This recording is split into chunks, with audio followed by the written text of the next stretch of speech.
Assalamualaikum warahmatullahi wabarakatuh. Waalaikumsalam warahmatullahi wabarakatuh. Alhamdulillahirabbil alamin wa bihi nasta'in wa ala umurid dunya waddin.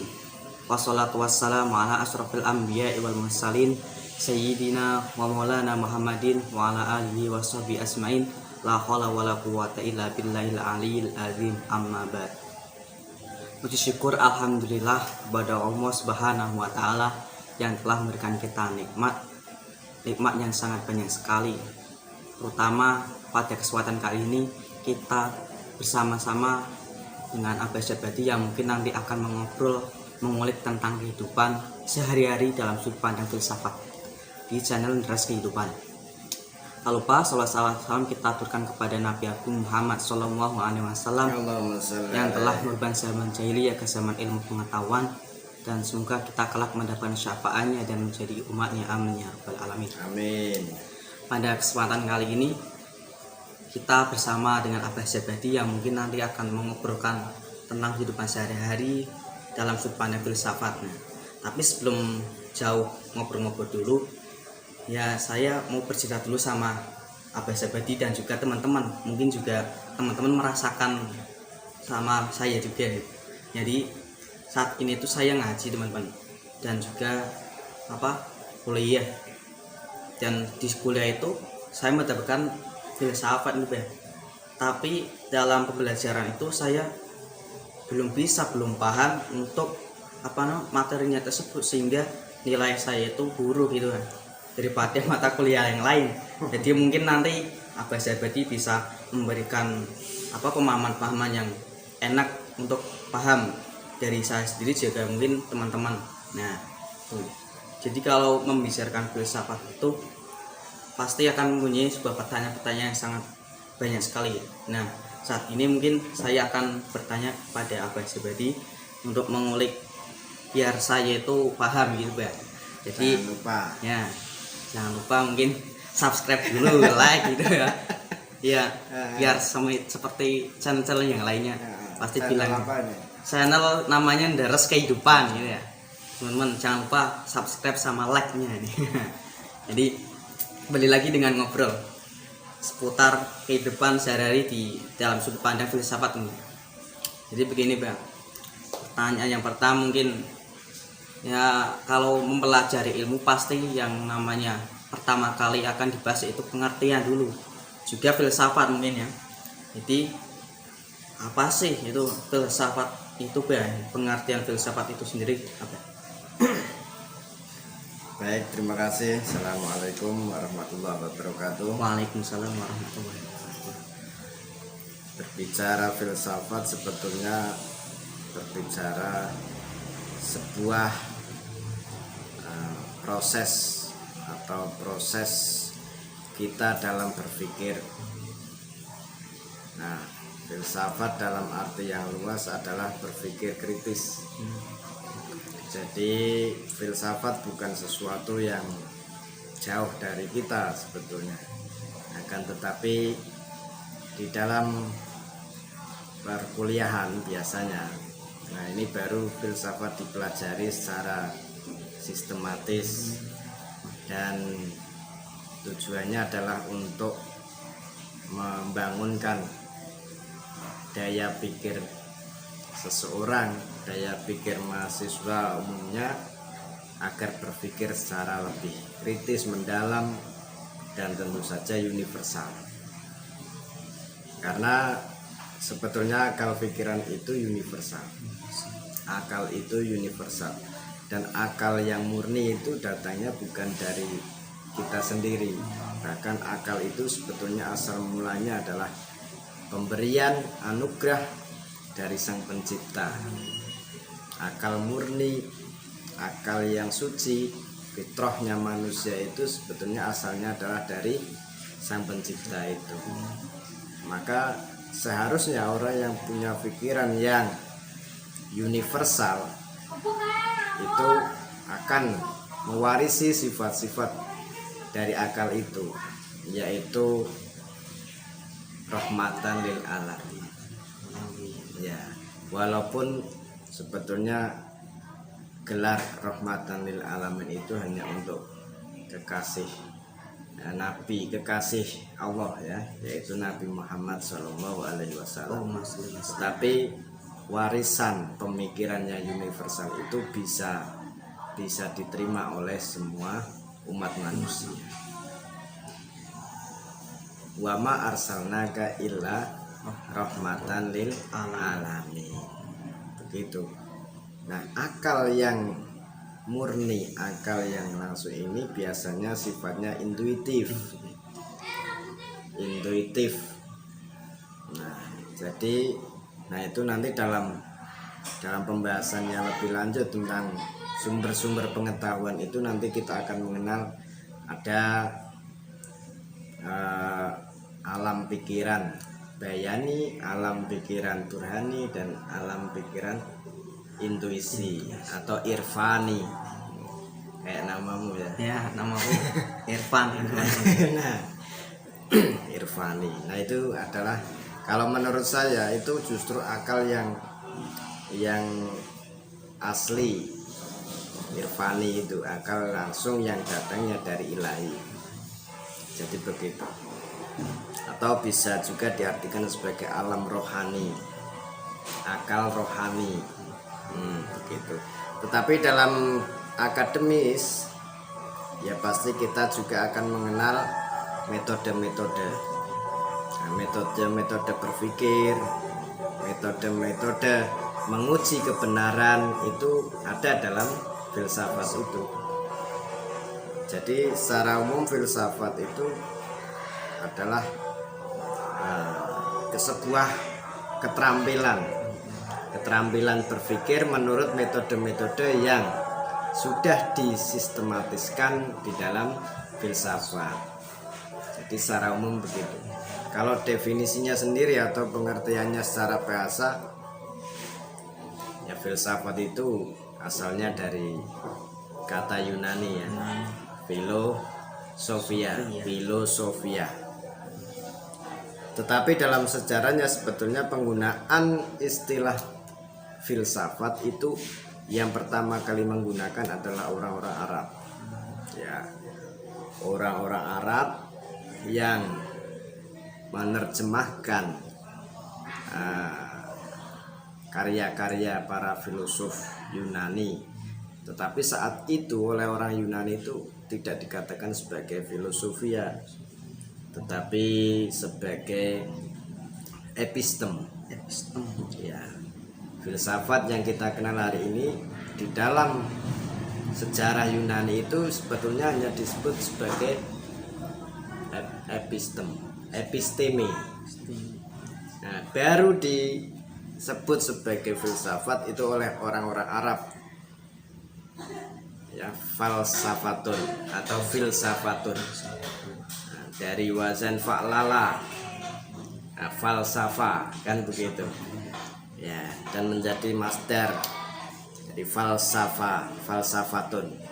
Nah, kan begitu. Itu oleh orang-orang Arab. Nah, artinya sendiri adalah, kalau merujuk pada istilah Yunani, philo itu artinya adalah cinta, atau philos itu artinya adalah cinta. Jadi kalau bilang I philos you, itu campuran ya, bahasa Yunani dan Inggris. Nah, I philos you artinya apa ini? Aku cinta kamu. Philos you. Campuran ya. Iya, campuran, gabungan ya. Nah, kalau sopos, filosofia, sopos sendiri itu artinya adalah kebijaksanaan. Jadi, filosofia artinya cinta, kebijaksanaan atau pengetahuan. Jadi orang-orang yang mencari pengetahuan sehingga akan melahirkan sebuah kebijaksanaan, yaitulah para filosof. Begitu, itu dari segi pengertian. Jadi filsafat bukan sesuatu yang sebetulnya jauh dari kita dan diperoleh tidak dengan mengasingkan diri, tidak. Tetapi justru filsafat itu untuk menjawab persoalan-persoalan yang ada di sekitar kita. Kalau kita jauh dari persoalan itu. Bagaimana kegunaan filsafat? Iya. Ya kan begitu. Iya. Padahal filsafat tujuannya adalah untuk menjawab persoalan-persoalan sehari-hari yang ada di sekitar kita. Itu pengertian. Artiannya. Oke. Ya, udah mendengarkan pengertian filsafatnya teman-teman, panjang lebar ya. Jadi mungkin tambah pengetahuan yang dulu di mata kuliah di perkuliahan mungkin tidak akan seperti itu penjelasannya. Jadi begini Pernah Pak. kuliah ya? Ya pernah saya. Dan ini mau lulus teman-teman, doakan aja gitu. Ya, kita doakan semoga cepat lulus. Amin amin. Jadi Kuliah di mana, Mas? di IAIN Pekalongan. Oh iya. Ya. Jadi begini Pak, tadi kan dikatakan bahwa orang yang berfilsafat itu disebut filosof ini. Jadi saya mendengar atau membaca pada saat itu di kehidupan Sokrates itu ada yang namanya sofis ini. Nah, sofis itu juga dikatakan berpikir seperti itu. Nah, perbedaannya dari filosof sama sofis itu apa Bang? Mungkin teman-teman juga bertanya seperti itu juga, perbedaannya begitu kan. Kaum sofis itu sebetulnya kaum yang lahir dari sebuah gerakan untuk mementahkan kebenaran-kebenaran yang sudah ada. Artinya meragukan kebenaran-kebenaran yang sudah ada. Kemudian ya sebetulnya kaum sofis itu adalah ya memang bukan filosof. Dia hanya tukang mendebat saja. Mendebat dengan keahlian retorikanya. Keahlian pidato atau retorika itu untuk ya tujuannya hanya untuk mementahkan argumen-argumen saja, tapi tidak menghasilkan sebuah penyelesaian jawaban, tidak menghasilkan sebuah kesimpulan yang bisa menjawab persoalan itu, seperti itu. Jadi tugasnya ya hanya ahli debat saja, tukang ngeyel. Gamane ngono ya. Nah, Ya, jadi teman-teman itu sofis itu hanya tukang debat aja mungkin, Ya. bukan filosof. Kalau ada teman yang ahli retorika. ahli retorika, kalau ada teman yang sukanya debat mungkin bukan filosof itu, sofis ya. Jadi biar kelihatan kritis bukan, tetapi tidak ada logika yang bisa mengarah pada kesimpulan. Itu kan kaum sofis. Sofis. Dan biasanya lebih banyak itu dipakai oleh para politisi. Waduh. Nah, untuk Iya, benar sih, Bang. iya kan, untuk mengalahkan argumen lawannya kan. iya. Tapi sebetulnya itu bukan sebuah jawaban yang bisa menghasilkan problem solving kan gitu. Bisa jadi karena si lawannya itu berbicara A, nah maka dia harus B. Nah kan Iya. biar dianggap tidak meniru atau tidak sama. Politisi itu ya lebih dekat dengan kaum sofis. Teman-teman perbedaan antara filosof sama sofis. Jadi selanjutnya kita sudah mengenali filsafat, apa itu filsafat, seperti apa filsafat. Jadi selanjutnya itu pasti manfaat ataupun bagaimana kita mempelajari tersebut, apa kegunaannya tersebutnya gitu Bang. Jadi kegunaan filsafat mempelajari filsafat itu bagaimana Bang? Ya kegunaannya banyak. Mulai dari diri sendiri, kemudian kegunaan secara akademisi, kegunaan secara profesionalisasi atau pekerjaan ya. Dan tetapi kalau saya lebih suka memfungsikan filsafat itu untuk membangun ya pikiran kita sehari-hari. Jadi begitu. Apalagi kalau mahasiswa itu yang berada di fakultas tarbiyah kemudian fakultas hukum atau syariah, itu akan banyak menggunakan metode-metode filsafat itu. Contohnya seorang guru ya harus berpikir kritis ya, kemudian berbicara dengan logika yang benar, kan begitu. Nah, khusus untuk berbicara tentang logika yang benar itu ya ada cabang filsafat logika itu. Dalam Islam juga dikenal juga dengan istilah mantek. Ya, mata kuliah mantek itu ada. Nah, kalau sudah berpikir benar ya maka dia akan mengambil tindakan benar, kan begitu. Kalau pikirannya saja tersesat ya bisa jadi langkahnya tersesat. Kan begitu. Dan dalam Islam memang anjuran-anjuran berpikir secara benar ini sudah dimulai sejak zaman nabi-nabi itu. Bahkan Nabi Ibrahim itu dengan logika rohaninya, beliau atau Nabi Ibrahim itu kan mencapai pada satu makom, di mana makom itu disebut dengan hakul yakin, kan gitu. Nah, jadi tidak cuman ainul yakin, ainul yakin akan menghantarkan pada hakul yakin. Dan ya sebetulnya filsafat itu kita gunakan sehari-hari, apalagi untuk calon guru atau pendidik. Maka dalam mata kuliah lanjutannya ada filsafat pendidikan. Saya juga termasuk kadang mengampu mata kuliah itu, filsafat pendidikan. Jadi kira-kira begitu. Tadi kan dikatakan bahwa kegunaan ataupun pentingnya filsafat itu kan biar berpikir kritis ini Mas. Ya, dengan metodenya.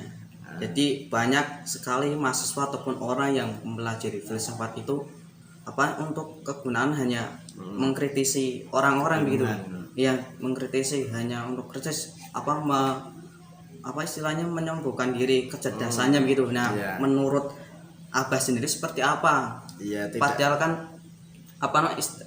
pengertiannya itu kan cinta kebijaksanaan, bukan hanya mengkritisi aja gitu kan. Ini bagaimana pendapatnya Abah itu sendiri? Ya, berpikir kritis itu hanya satu bagian saja, tapi berpikir dengan metode, kemudian langkah-langkah itu memang harus dipersiapkan dalam filsafat. Tidak hanya pokoknya ngayal ben ketok kritis ngono kan, tidak.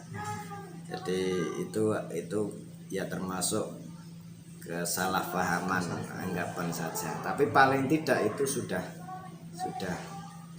keberanian untuk berpikir kritis itu perlu dihargai juga, kan gitu.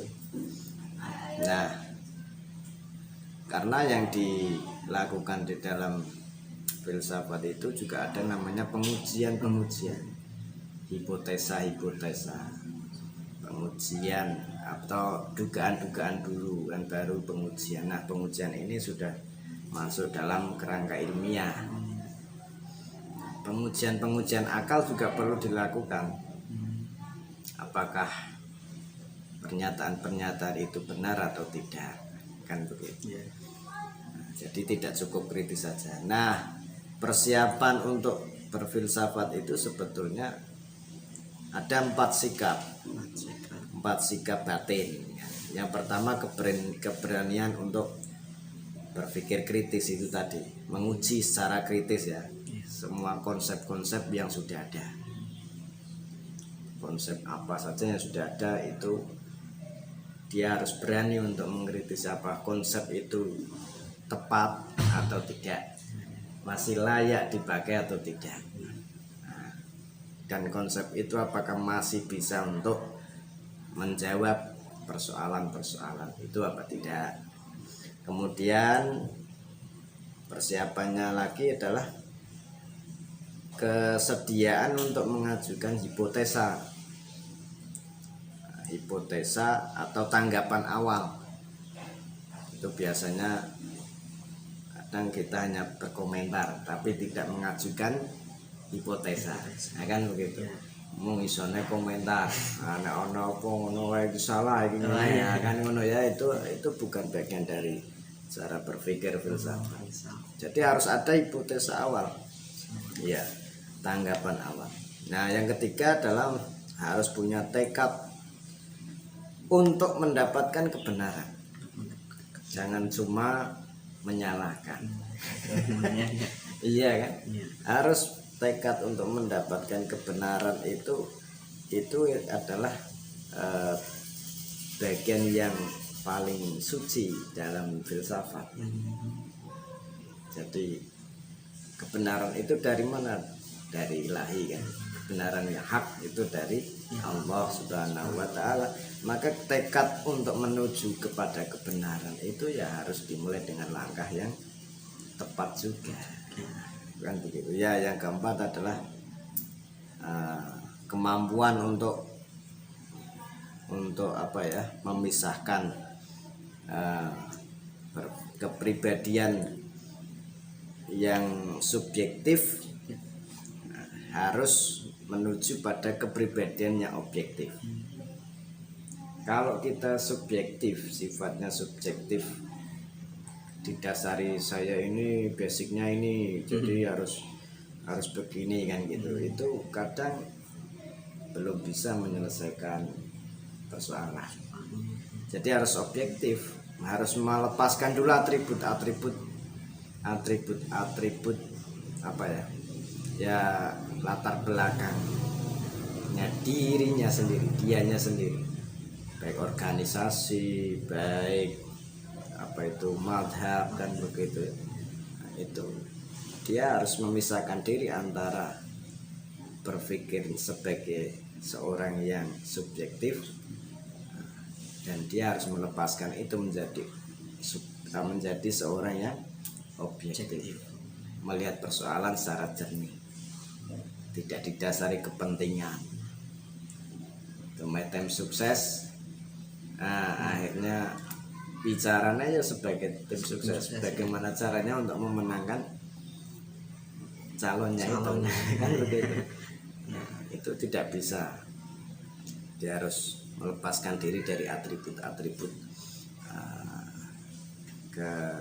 keakuannya dia, egonya kan begitu. Nah, itu. Jadi ya, filsafat itu kembali adalah sebuah keterampilan, bukan suatu ajaran awang-awang di atas langit, tidak atau sulit dijangkau, tidak. Itu keterampilan. Ya.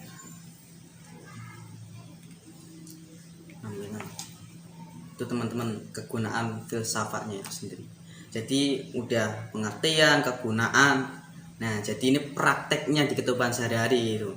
Jadi apa filsafat di kehidupan sehari-hari itu seperti apa, Bah? Ya, tadi sudah kan. Berarti sudah dijelaskan, ya, langsung nyambung ini. Ya, harus memiliki persiapan. 4 sikap batin tadi kan. Iya. 4 sikap batin tadi atau sikap berpikir tadi. Kemudian harus punya ilmu tentang metode berpikir. Nah, sebetulnya filsafat itu intinya, pokoknya adalah berbicara tentang sistematika berpikir. Nah, maka yang paling pokok dalam pembelajaran filsafat atau dalam mata kuliah filsafat adalah sistematika. Dalam filsafat disebut cabang. Nanti ada metafisika, ya. Metafisika ada 2, metafisika umum dan metafisika khusus.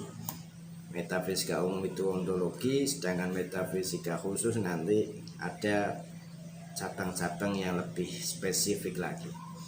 Nah, juga ada cabang epistemologi atau tentang metode pengetahuan, metode mendapat kebenaran. prosesnya bagaimana, itu epistemologi. Bagaimana pengetahuan diperoleh, bagaimana bisa mencapai pada sebuah kebenaran. Nah, aksiologi ini tentang sikap pikiran kita terhadap atau menilai terhadap sebuah pengetahuan, sebuah objek, penilaian, kan begitu, itu aksiologis. Kalau dalam pendidikan bisa disebut nanti ya ada evaluasi seperti itu. Jadi itu teman-teman ngobrolan kita mengenai filsafat di kehidupan sehari-hari. Jadi gini, berarti secara tidak langsung dasar manusia itu sudah berfilsafat gitu berarti. Contohnya seperti ini, ketika saya mau masak, saya berpikir mau membutuhkan seperti ini. Tidak. Ya, memang berpikir itu bagian dari berfilsafat, atau berpikir itu adalah ya memang inti dari filsafat. Tetapi tidak setiap berpikir itu juga berfilsafat. Yang gitu. Kalau berfilsafat itu mesti berpikir, tapi kalau berpikir belum tentu berfilsafat. Karena membutuhkan metode-metode, langkah-langkah yang sistematis. Lek mau mikir jeru ngono tok iku jenenge ngangen. Mbayangke ngono jeru itu bukan ya. Gitu. Jadi berfilsafat itu mesti berpikir, tapi kalau berpikir belum tentu berfilsafat. Ya begitu teman-teman, berfilsafat itu berpikir dengan cara sistematis, ada metode-metodenya, bukan hanya keterampilan. Berarti berfilsafat itu juga keterampilan teman-teman. Iya. Bukan hanya suatu pengetahuan kalau gimana, tapi keterampilan gitu. Keterampilan dalam suatu menyelesaikan masalah atau yang lainnya gitu teman-teman. Jadi ngobrol kita itu seputar kehidupan sehari dalam sudut pandang filsafat teman-teman.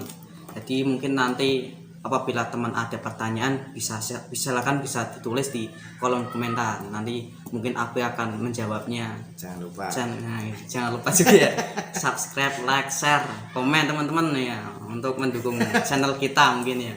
Ini channel pertama kali saya membuat, jadinya grogi teman-teman gitu. Ya gitu teman, jangan lupa deres kehidupan teman-teman ya gitu. Jangan lupa juga subscribe itu sodako teman-teman ya. Karena membagi-bagi gitu ya, bukan hanya harta saja tapi juga subscribe teman-teman. Apalagi kalau yang baik-baik ya. Nah, yang baik-baik teman. Ya, mendukung yang baik-baik itu sama dengan ya sodako. Nah, gitu. Itu saja mungkin dari kita berfilsafat ya, ini kita mengobrol tentang filsafat sehingga saya tahu filsafat itu seperti apa gitu. Juga teman-teman mungkin yang sudah ada kendala mengenai filsafat apa itu ya, jadi sudah dijelaskan secara detail dengan Abah Sebadi ya. Pertemuan selanjutnya mungkin nanti pembahasan yang lebih jauh. Ini kan tentang pengertian ya. Nah, nanti misalnya tentang yaitu cabang-cabang filsafat atau aliran-aliran pada apa ini tayangan-tayangan. Semakin pusing teman-teman, jauh seni ya. Banyak sekali penjabarannya. Jadi siap-siap untuk ya otak yang fresh gitu ya, untuk mendengarkan obrolan-obrolan kita ya. Seperti itu teman-teman ya. Ya, saya akhiri pertemuan kita, ngobrol-ngobrolan kita seputar kehidupan dalam sudut pandang filsafat. Apabila ada kesalahan tutur kata, perbuatan, saya mohon maaf selaku di sini ya host gitu, host-hostan gitu ya teman-teman. Ngos-ngosan ya gitu. Saja dari saya, mohon maaf sebesar-besarnya. Akhir kalam, assalamualaikum warahmatullahi wabarakatuh.